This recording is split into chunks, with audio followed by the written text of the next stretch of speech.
Hello and welcome to Marketing Solutions for Local Law Firms, the podcast that provides you with all the latest digital marketing tools, tips, and strategies you will need to implement in order to stay ahead of your competition. If you are looking to substantially increase your caseload in the next 6 months, this is the podcast for you. And now, here's the host of our show, the local business guy himself, Frank Deming. Hello, everyone. This is Frank Deming, the local business guy. Welcome to another episode of Marketing Solutions for Local Law Firms. Happy Wednesday, everyone. Happy Hump Day. I hope you guys are having a rockin' week thus far. Today is a special episode. Not only is it the first episode of the second half of 2023, commencing the third quarter of 2023. Believe it or not, that's where we are. But it's also our 200th episode. So this is the fourth season of this podcast, and we've recorded 200 episodes. Can't believe it. Super duper excited to report that. And it's been going well. I'd say, I'm loving providing this kind of content for you. I'm really hoping that it's making an impact. If nothing else, actually helping you provide better marketing experiences, if you will, for your potential cases that are coming up for your attorneys out there.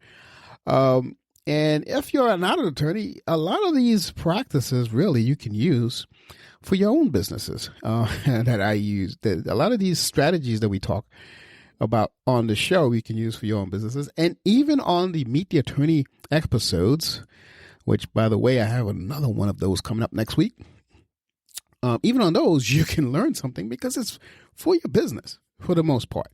So anyway, it's been a great run, and this is episode number 200.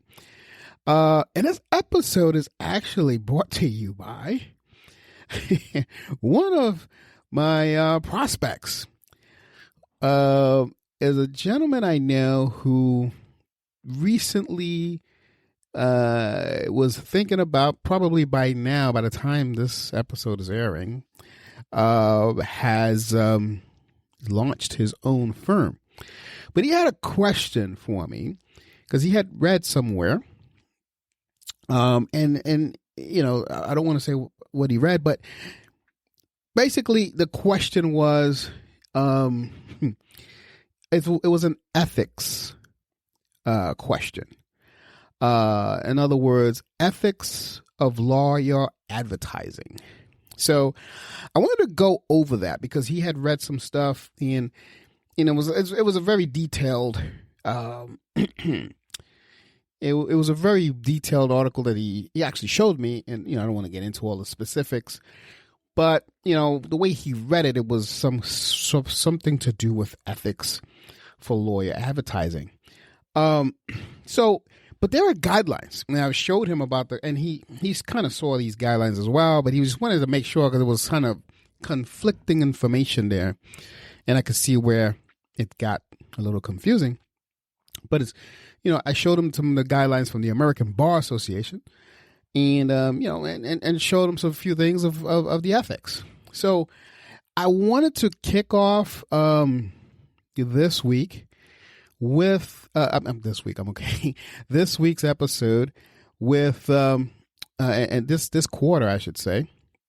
I wanted to kick it off with something about ethics, about advertising, because we talk a lot about it here, but we don't actually go over the ethics about it. So let's do that here. Let's if it's something that you already know and you're okay, that's fine. If not, if you're thinking about starting your own law firm and you've been listening to me for a while, this is a good episode for you to dive in on, because this was we got into a lengthy conversation with this prospect, if you will. So, without further ado, here's the content. The number one thing is that he was curious about, and it was based on the ABA, the American Bar Association. Are lawyers allowed to advertise? Lawyers are allowed to advertise their services, okay? As long as they abide by the ABA Rule 7.2, okay? The Rule 7.2 sets down 4 essential lawyer advertising rules, okay? And I'm going to go over these 4. I mean, it's a lot more than this, but these are the 4 essential ones. Part 1 confirms that you can advertise your services on different platforms. Part 2 explains when lawyers can and cannot compensate people and groups recommending their services. Part 3 sets limitations to when lawyers can and cannot cite that they can that they are specialists or experts in their specific fields. Part 4 clearly states that any law firm's advertising content should include the contact details of the lawyer or law firm that published the material. That's it. So Rule 72 is short and straightforward, folks. However, note that more rules are established on the state level. So it's best to stay informed about your local laws. Okay, so I just want to make sure that I pointed that out before I move on to the second point here. But because, that's the American Bar Association, but the state level can change a couple of those things. For instance, I got on there's some funky laws around the Florida law firms that, like, for instance, up here in New Jersey, we don't have to worry about, and again, I'm not, you guys are lawyers, you guys understand the rules. I'm not here to tell you exactly what you need to know, but you probably know this already, but each state has their different laws. So basically you want to check to make sure that nothing overrides those 4 essentials that I just pointed out of Rule 7.2. Okay. Number 2, why should lawyers and law firms abide by the Rule 7.2? So here are the reasons why that you want to abide by that, right? You want to ensure poorly made advertisements cannot taint the legal industry's integrity and dignity. Okay, yes, that's very important. Also, to appropriately inform and educate audiences about the legal industry, the processes and their rights, etc. You want to appropriately, inform and educate. Also, to make sure that published lawyer advertisements have a clear message. Now, that goes without saying. That should go around all marketing, but especially attorneys. Last but not least, to reach lawyers' intended audience.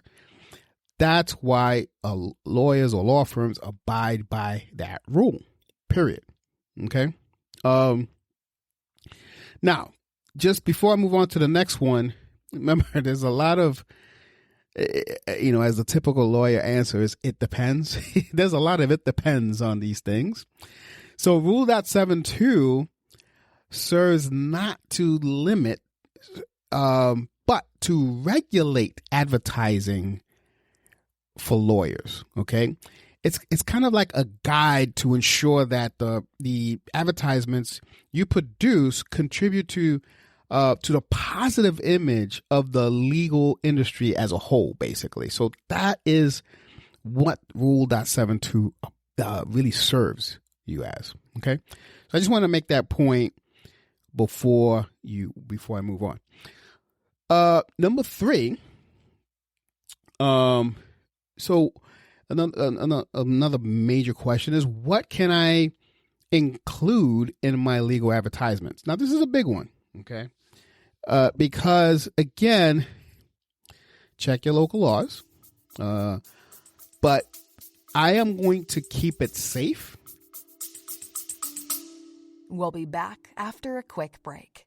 Hey guys, I hope you guys are enjoying today's content. While I have you on here, I want to introduce you to a promo that we have going on for the spring of 2024 for all legal practices throughout the U.S. I have an outstanding offer that we've never been able to offer before, but we want to do it because you have been an avid listener. We're only promoting this to people who listen to the show. So if you're an attorney and you are an avid listener to the show and you're thinking about possibly opening your own practice, you want to pay attention to this announcement. We are offering a full website with hosting, SSL certificate, online booking service, online appointment management, and more, and much, much more, with a 1-year maintenance, all for $2,250. That's $2,250 one-time fee, and you have a full-fledged website. If you want to know more about this, just give us a call at 888-416-7752 or send us an email at info@lbmsllc.com. Just make sure that you mentioned that you heard it on the show, and we'll definitely get you that discount. So with that, I'm going to bring you back to the content, where every single law firm that I've worked with, and of course I haven't worked with every law firm in every state, but of the states that I've been working with, this has been straight, no problem. So the question is, what can I include in my legal advertisements? Okay, so number 1, legal or trade name. Local advertisement laws dictate whether you can use your trade name or solely use your legal name in your ads. And again, that's a local thing. Most local that I've been working with, different states, New Jersey, Florida, etc., Texas, this has been fine. Trade name or legal name. Okay. But I don't know if there's a funky state out there that doesn't have it. So that's something that you would have to look up to. You can advertise your office address. Okay. Now, with the pandemic giving rise to remote work, the legal industry has actually become more flexible with this. The rules on including your office address in the in advertising now vary in different areas. Okay, so again, check your local laws, but for the most part, you can advertise your office address. Now, if you're working from home, it's a little funky. Again, check your local laws on that. The other thing that you can include is awards, memberships, and affiliations. Okay, like super lawyers. We talked about that in a few episodes again with the directories. If you've obtained a badge from super lawyers, that's a membership that you have or an affiliation.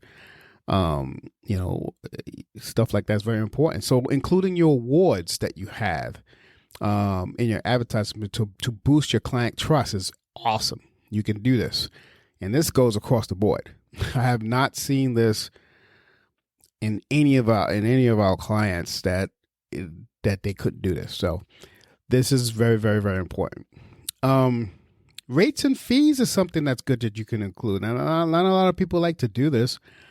And I'm not a huge advocate of it because I know each case could be different. But posting your fees is not explicitly mentioned, and most firms reserve this from when potential clients sign up. for a consultation, because it really depends. Okay. You can post your fees, but if you decide to do so, make sure that that's what, you ultimately charge your clients. And then you got to wordsmith it a little bit, because let's say if this is a case that's going to cause more because of whatever the issue is, you got to be clear on how that is. And, attorneys usually know how to do that. But you can advertise rates and fees. My suggestion is that you don't, obviously, and just go by the case-by-case basis. But my point of this episode is to let you know that you can. Okay. The other one I want to talk to you about before we go on to step 4, to number 4, is willfully giving client feedback. Okay. You can advertise this. It's very important that you do this. Client rating feedback are essential in all businesses, actually, not just law firms, but very essential for law firms as well. Because there's a lot of competition out there. So the reviews and the testimonials that people are seeing, for instance, serve as what we call in the marketing world social proof for people / individuals looking for your legal services. So by all means, willfully market the given client feedback. Okay. Number 4, what details should I not include in my ads? So let's talk about this a little bit. Just as there are details that you should include, like we talked about earlier, some should be removed from your advertising materials. Okay. So, pending cases, for instance, is something that that is not allowed to be included in advertising. And if you exclude these details, you ensure that you are compliant with the law, basically, and you and your client's reputation are safe. So you don't want to include in any advertising pending cases. This should go without saying.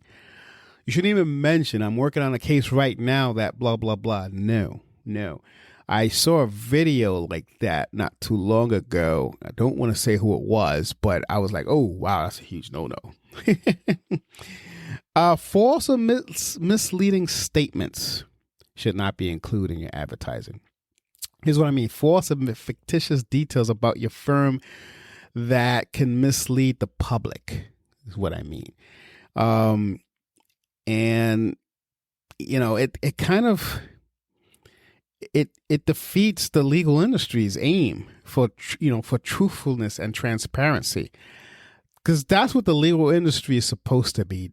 That's the aim of the legal industry: truthfulness and transparency. If you put in false or misleading statements, you just don't want to do that.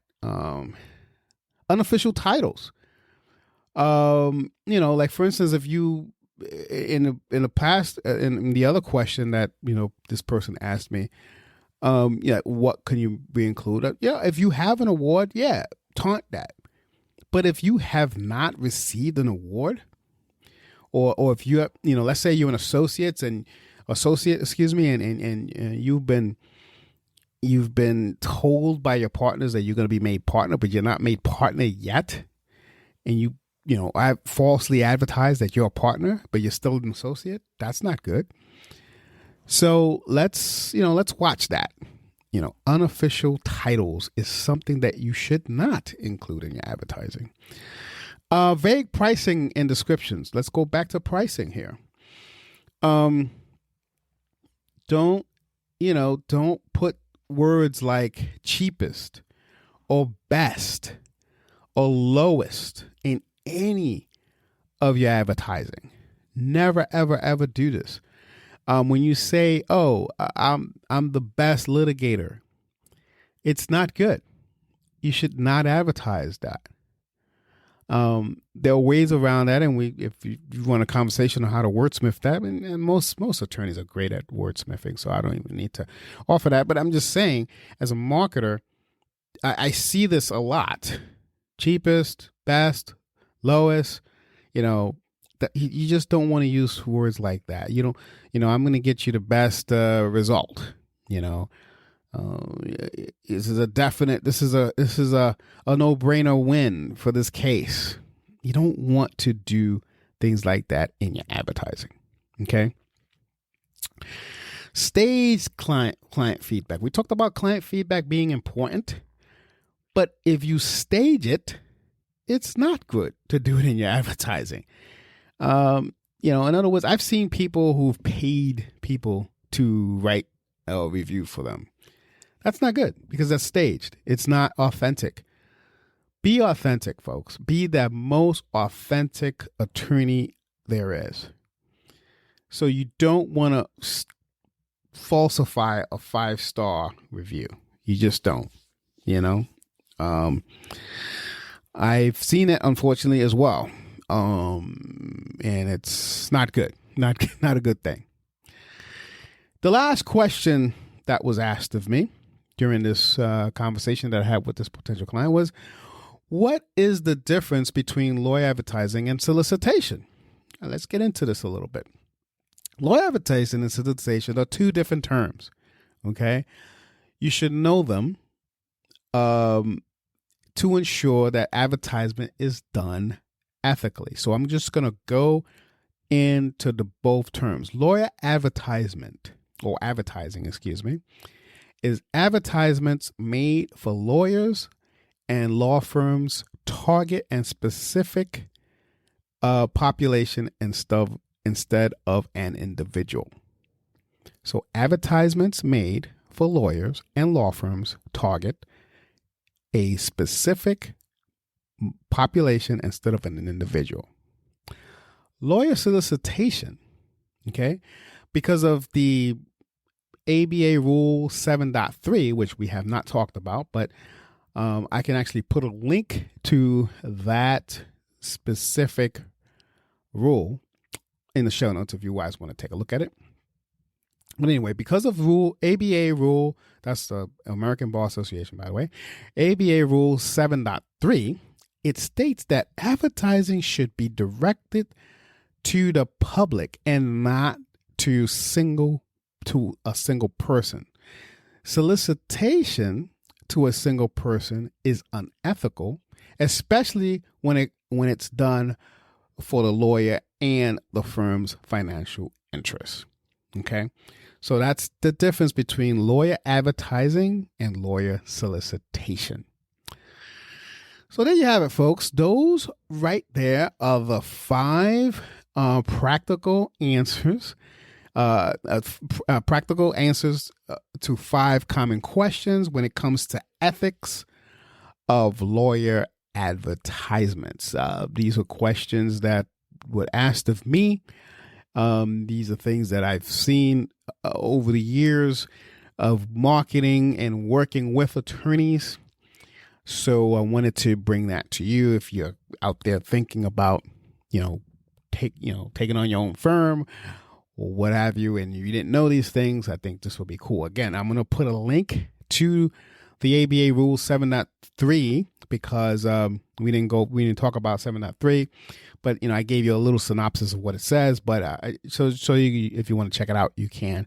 It will be in the show notes. So that's about it for now, folks. This has been Frank Deming, the local business guy.